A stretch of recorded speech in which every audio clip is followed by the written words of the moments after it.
أعوذ بالله من الشيطان الرجيم بسم الله الرحمن الرحيم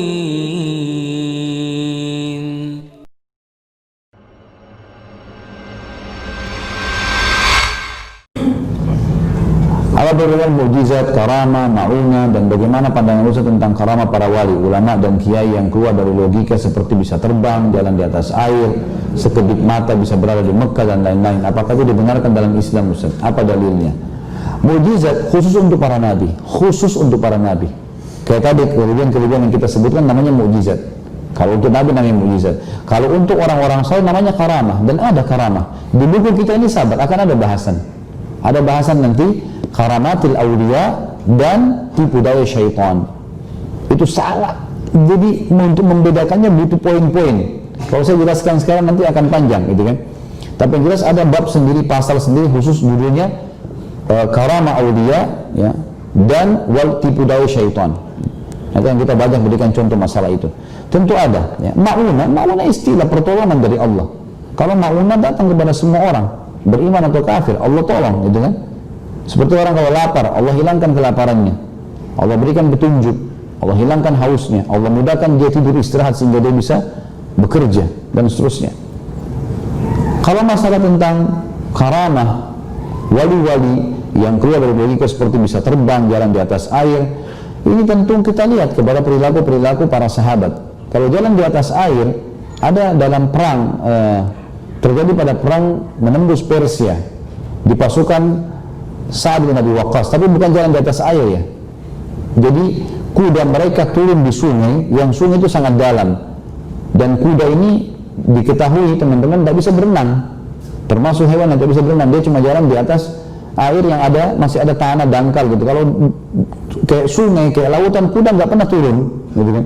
Memang dia nggak bisa melakukan itu karena badannya sangat berat. Maka pasukan Sa'ad radhiyallahu anhu dengan kuasa Allah, dan ini dikatakan karamahnya Sa'ad radhiyallahu anhu ini di perang penembusan Persia. Dan ini saya sudah ceritakan kalau teman-teman ikut di YouTube tentang kisah Sa'ad radhiyallahu anhu, Sa'ad bin Waqqas. Itu sekitar 20.000 pasukan, setelah saat takbir mereka turun, dan semuanya kuda mereka jalan di atas air. Dan kata beberapa sahabat yang menukil kisah ini, kami pun ngobrol tentang bagaimana kalau sudah menang balik ke Madinah, sementara depan mata kita musuh, dan musuh semua jadi lari. Sambil orang Persia mengatakan dalam bahasa Persia, tapi artinya Indonesianya gini, mereka mengatakan, sungguh telah datang kepada kita jin-jin dan bukan manusia. Bagaimana bisa mereka ada jalan di atas air? Maksudnya di dalam air, ya, di dalam air itu ada disebutkan. Tapi kalau zaman sekarang ada orang jalan di atas air, ada bisa terbang di udara, ini tanda kalau terbang di udara ini aneh. Ini luar biasa ini, karena ini tidak pernah terjadi. Kalau bisa terjadi, maka akan terjadi di zaman Nabi SAW, terjadi di zaman sahabat, karena pasti mereka lebih hebat daripada kita, gitu kan. Kemudian kalau sekejap mata sholat di Mekah ini juga aneh. Nabi SAW pergi Mekah di haji wada, pergi waktu umroh qadha, gitu kan. Semua naik unta 3 hari. Apa dia lebih hebat dari Nabi nih? Nggak mungkin, kan gitu. Dan anehnya dia bilang, saya baru pulang sholat dari Mekah. Sholat apa? Bedanya 4 jam sama kita. Ini pernah ada begitu tuh, balik pas habis sholat duhur orang pulang, kok nggak sholat Pak? Saya sudah sholat di Mekah. Loh, duhur belum, Mekah belum duhur kok. Gimana caranya?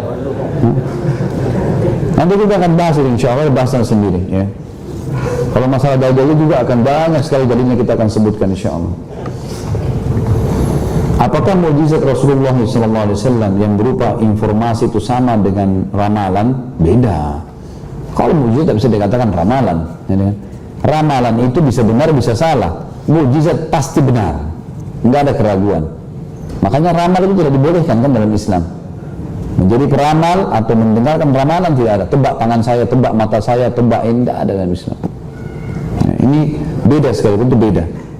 Karena beberapa informasi yang didapatkan adalah informasi yang dalam bentuk mimpi. Semua mimpi kalau Nabi-Nabi adalah mukjizat, informasi dari Allah itu. Tidak ada mimpinya Nabi itu seperti mimpi kita, manusia biasa. Makanya waktu Ibrahim AS mimpi menyembelih anaknya Ismail, dia langsung jalankan, karena dia tahu itu mimpi loh itu. Makanya Allah mengatakan, qad saddaqtar ru'ya. Hai Ibrahim, kau sudah mempercayai mimpi yang kami berikan. Ibrahim cuma mimpi dan sembelih anaknya, langsung ditanyakan anaknya mau disembelih. Waktu dua-duanya sudah pasrah, Ismail sudah ditidurkan, lehernya sudah dipasrahkan, Ibrahim sudah mau tebasin lehernya, begitu dekat lehernya, Jibril AS datang dan menahan pedang Ibrahim lalu diganti dengan sembelihan domba gitu. Sedangkan yang kita tahu beberapa dari mimpi itu datang dari syaitan. Beda, kalau nabi-nabi nggak mungkin, kalau manusia bisa. Dan itu ada bab sendiri teman-teman sekalian ya. Apakah kita boleh mempercayai mimpi kita? Tentu ada dua macam mimpi. Ibnu Sirin menyebutkan, Muhammad bin Sirin, ada namanya ru'ya shadiqah dan namanya hilm. Cukup sampai sini Marwan ya. Ru'ya shadiqah itu ada dalam hadis sahih disebutkan, kalau ru'ya shadiqah, mimpi yang benar, itu salah satu dari bagian mukjizat para kenabian. Artinya tidak tertinggal lagi kata Nabi SAW dari mukjizat Nabi. Nggak ada, Nabi sudah meninggal, mukjizat sudah tidak ada yang bisa dilakukan di depan mata, kecuali ru'ya shadiqah yang masih Allah berikan kepada orang beriman. Jadi kalau antum dalam keadaan dekat sekali dengan Allah, nanti kita bahas juga di masalah karamatil awliya. Kalau seseorang sangat dekat dengan Allah, mengikuti Al-Quran, mengikuti Sunnah, sangat dekat dengan Allah dan Rasulnya alaihissalam, mempertahankan agama ini, mengerjakan semua perintah baik wajib atau sunnah, meninggalkan semua larangan haram atau makruh, maka nanti akan ada tahapan-tahapan yang antum akan dapatkan. Di antaranya adalah ru'ya shadiqah. Misal kita mau pergi haji, kita mimpi lihat Ka'bah, atau kita dalam masalah kemudian kita mimpi melihat kita berada di atas kapal dan kapal itu bersandar di sebuah tempat. Karena dulu saya pelajari di tingkat 3 kuliah Sunan Abi Daud rahimahullah, membahas tentang bab ta'wil mimpi, dan semua ta'wil mimpi yang sesuai dengan Al-Quran dan Sunnah itu bisa diistinbat dari Al-Quran dan Sunnah, maka bisa ditakwilkan, tapi penakwilnya harus ahlinya. Seperti misal kasus diambil dari kejadian Nuh alaihissalam selamat di atas kapal gitu kan, maka siapapun yang lagi masalah kemudian dia berdoa sama Allah diberikan jalan keluar, lalu dia mimpi melihat kapal itu bersandar di sebuah tempat sementara dia dalam keadaan saleh, maka berarti dia akan selamat dari masalahnya. Sama dengan semua hewan yang disuruh bunuh, kalau seseorang mimpi berarti itu keburukan. Seperti misalnya tikus, ya, seperti cicak yang Nabi SAW memberikan julukan fuwaisiqah.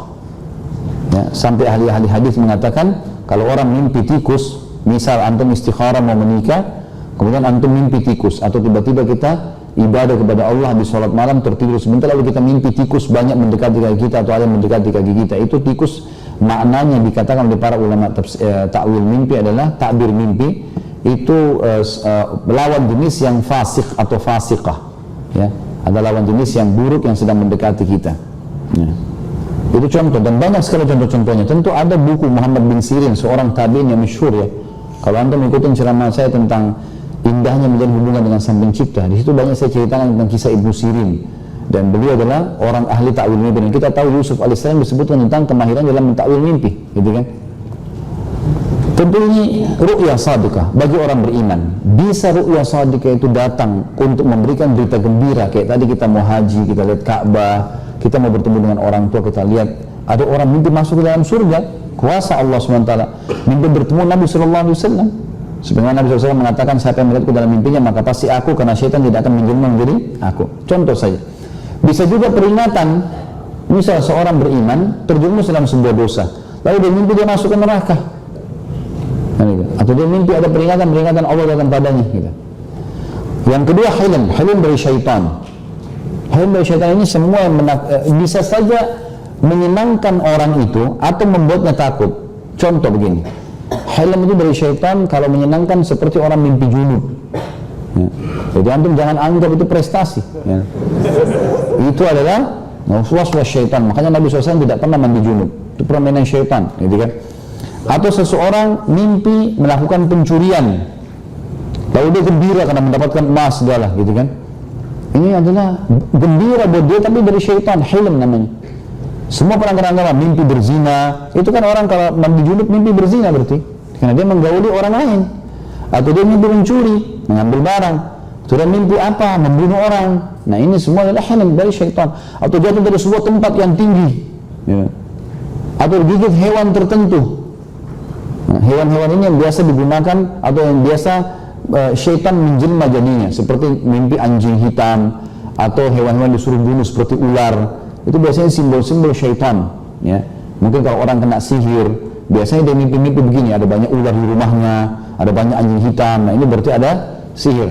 Itu namanya ya syaitan semua. Tapi kalau orang lagi dalam keadaan baik lalu dia mimpi ada begini berarti peringatan. Tapi kalau dia dalam keadaan bermaksiat ini berarti memang syaitan membuat dia gembira tadi atau dia buat ketakutan. Salah pemahaman di Indonesia seperti mengatakan kalau mimpi lihat ular, digigit ular berarti mau nikah. Kalau nenek-nenek mimpi gimana? Kan tidak mungkin gitu. Ya.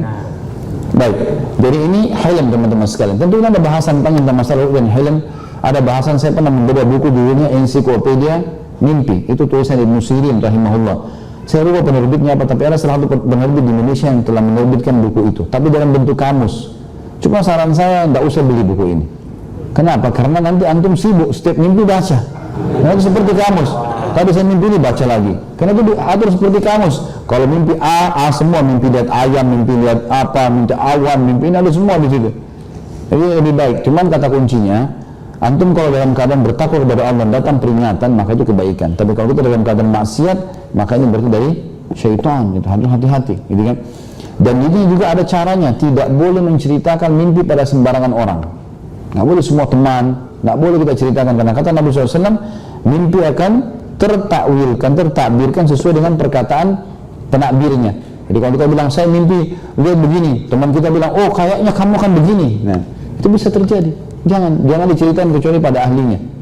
Jadi, kalau mimpi buruk, kata Nabi SAW, sampai mimpi buruk, maka dia sebaiknya kalau terkaget tengah malam dia membaca isti'adzah dan meludah ke sebelah kiri 3 kali.